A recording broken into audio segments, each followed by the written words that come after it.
Another phrase that in your book is a lot of adults live in what's chronic survival physiology.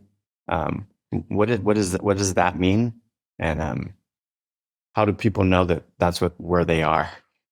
Yeah, absolutely. Surviving versus thriving. I think it's a really important place to have some self-reflection, but it relates to surviving, being in sympathetic, being in chronic stress, being in fight or flight, versus thriving, being in a parasympathetic zone, being in that rest and repair zone. And most of us, many of us, life is just busy these days, right? We're overscheduled unless we're at the ranch. Even then, we might be overscheduled. Yeah, yeah, We've got too much on our plates. We've got our devices beeping at us all the time. We've got our to-do checklist. We've got our wellness checklist. yeah, All of that creates chronic stress. And chronic stress takes its toll on our systems. By definition, when we're in that chronic stress, we're not releasing a number of very important hormones like oxytocin, which is uh-huh, key for helping us feel good and repair. Oxytocin also plays a really important role in things like fat metabolism, right? Making sure our bodies are using energy efficiently. mhm, So there's a lot that's going on in that survival mode where we rarely get into more of that thriving mode. And the more that we can really calm down our nervous systems through doing things that feel good, right, the more restorative we are in our bodies, and that sets us up for longevity and less body yeah. pain and all of the important things. You mentioned the word longevity, and I know that you've done a lot of talks and research on longevity, but I also like how you pair the word vitality with longevity. Can we talk a little bit about that? Because longevity isn't just the number of years you live. Yeah, definitely. I think it is a very important distinction. No one wants to live to be 100 years old if that last 5 years are spent popping in Right. and out of the hospital and, Mm, being on life support. So the concept that we often talk about is health span, mhm, right? This is medicine 3.0. So we want our health to be as amazing as possible, as long as possible. And then that little bit at the end, let's hope it's super short and super quick, and our decline is right, super short and super quick. right. And so the idea of pairing vitality, right? We want more energy now. We want to feel amazing today. Those of us that are in our middle ages, right? We're literally planning for the second half of our life. Mm, And we want to feel amazing in mm, our 50s, 60s, 70s, 80s, 90s. If we're lucky, we'll be like Deborah and we'll be celebrating our 104th birthdays with smiles on our faces, clear and lucid and, right. fully present to enjoy that. So that idea of health span is what we are all about here. And of course, what you at the ranch are all about.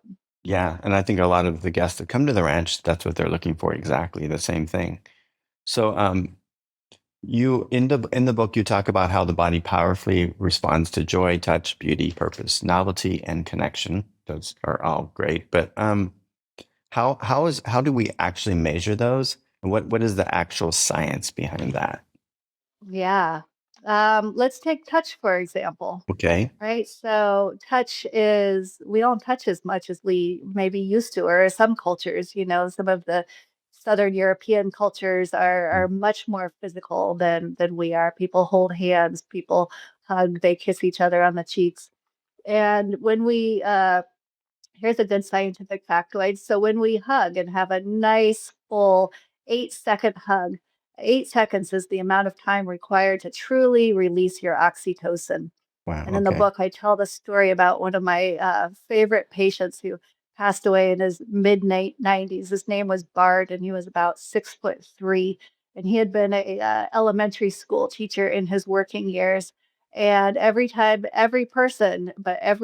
he greeted anybody, he would just envelop you in this huge hug, and you just felt like his favorite third grader all over again. And it's just such a powerful feeling. And so, physiologically, those hugs, that touch, that hand tap is releasing oxytocin. and oxytocin calms our nervous system. Oxytocin is the hormone that's released when we orgasm. It's Mhm. also the hormone that is released when women are nursing their babies, and it allows them to just chill out and be present and let that baby do its thing for, an hour or 2 hours, like a long period of time where you just have to sit still and do nothing. So oxytocin calms us down and gives us that wonderful, grounded, centered feeling. And hugs are one of the most powerful ways to do that, really any touch, but a good long hug is a magical thing. So you find that out by what? Hooking someone up electrically and having them hug someone, or how, how do, It's true, yeah. okay. No, I mean, the scientific studies, they measure oxytocin, it's in Right. your blood. So, you draw the blood sample before it, and I guess you put people in a lab and make them hug each other. Well, I wasn't present for that exact experiment, but yeah, these Yeah, are these are hormones that we can measure in the blood and in the body, and yeah. I mean, one fun way, do you wear like a Oura ring or an Apple Watch? Do you measure I any of don't your personally, biomarkers? but I know that a lot of people do. I see them all the time. Yeah. Yeah, a lot of people do. And one of the metrics that I think a lot of people don't know how to interpret is the HRV on there, your heart rate variability. And that is probably our best biomarker of thriving, of vitality. And as we attune to doing more pleasurable things, we spend more time in our hobbies, we get better quality sleep, we drink less. All of those things are going to improve our HRV, and so, for people who are on a pursuit of attuning towards more healthy hedonism, watching your HRV can be a really kind of fun way to get some biofeedback on how well you are doing or how well you're not doing, how much that chronic stress is impacting you. So what should they be looking at when they're looking at the HRV? Should it stay more consistent and constant? No, HRV is going to be something that you track like over days or over Okay. weeks or even over months. So, what HRV is, it's your heart rate variability. So, it's Right. not the lub dub, 60 beats a Right. minute. It's the millisecond variability between each one of those beats. And so, the more your body can make those micro adjustments to respond to what your physiology needs, to the little stressors that come up, whether they're physical or emotional, Mhm. that increased variability reflects an increased level of Mhm. resilience. And so it doesn't change quickly. It changes, over days to weeks to months. And so it's something to track and watch as you bring more joyful pleasures into your life. Yeah, that's a great tool.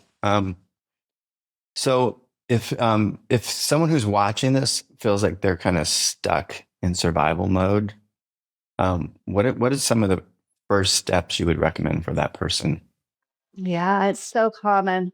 I mean, I think the first thing that I often talk to people about is simply giving them permission to feel good. A lot of people have a lot of guilt about Mhm. enjoyment or, resting, taking time for themselves. And that guilt comes out of, baggage that's not ours. It comes out of our puritanical ancestors and the Industrial Revolution, where Mhm. working hard was the reward for, was the path towards enlightenment or towards Mhm. getting into heaven, right? Right. And so we've inherited this guilt that says we have to work hard. We don't get to, there's no time to rest. You have to put everybody else first. And so starting to make that shift starts with giving yourself permission to rest, to feel good, to do something joyful. You don't have to wait till you retire or wait till the end of the day to sit down for 5 minutes outside in the sunshine. These Mhm. things are important and they're going to reset our nervous system and help us be more focused. And they actually make us more productive. Yeah, so I guess a person initially they have to decide what is it that actually brings them joy, and then find ways to incorporate that into their day. Absolutely. Yeah. I offer a lot of ways to sort of transform, the mundane into ritual towards Right. the end of the book. But it can be super simple. Rather than just popping the pod and the Keurig, maybe you're taking time to actually grind the beans and listen to the drip of the coffee, smell the aroma. Maybe you're looking out the window and doing a little bit of stretching while you're waiting for it to brew. Hmm. Like, that's a tiny little shift from something that's just a caffeine hit to something Hmm. that's becomes a joyful ritual of how you start your morning. Yeah, it sounds like what you're saying is to try to be present. Be present in your Be life and be present. present in the That's a experience that's happening to you. Yeah. Uh, Absolutely, Barry. That's a great way to say it.